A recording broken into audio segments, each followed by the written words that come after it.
Chapter 32. Paul. Paul, my big brother. What can I say? Grown up well before his time. At the age of 4, he was as mature as a 10-year-old. By 18, his subconscious had planned for him to be a multimillionaire, and he had planned on moving away and traveling the world. Paul is like a rock, strong and never faltering. He is one of the most determined people I know, and I expect he always will be my strength by my side. He is my big brother, strong and almost a hero in my eyes. If I need any help, he is always there for me.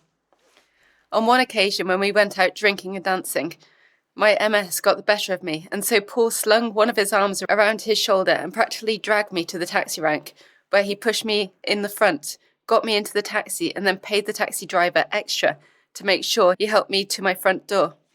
The taxi driver did exactly what he had been told to do, and I was helped to the front door before the concerned driver drove away.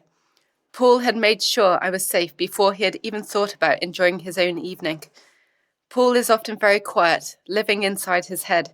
He seems to size up any person that he has just met before asking relevant questions about that person. Paul has never been interested in fashion and was once even seen wearing a top belonging to one of Nicholas's girlfriends. Thankfully, Christy is very fashion conscious and keeps him in check. Paul also drove a little metro even when he was working in London, earning a small fortune, but then gave this car to Nicholas to help with his driving lessons before buying a second-hand Audi A3, which he later gave to my mum, which she loves. Once when he was in the UK, I went swimming with Paul in the Springfield Centre in Corsham.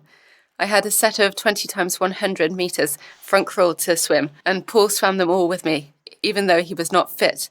And then for the last 2 100s, he asked me to race him, so I did. We both swam 1 minute and 12 seconds and burst out laughing after setting off again with only 10 seconds rest. Paul has all this determination. I am sure he would have been an Olympic champion if he hadn't been so busy organising and contemplating his millionaire plans.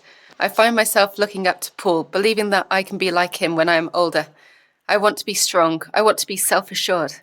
I feel very lucky that I was next in the family line. Paul, bright and perfect. Me, blonde, blue eyes. Christy, brilliant in every way. Mr., the brains, who fights to be on the top of a pretty big pile of success stories. Paul led us all out and showed us the way forward, putting stars in our eyes and even helping to bring our dreams closer. I firmly believe that I am privileged to have Paul as my big brother.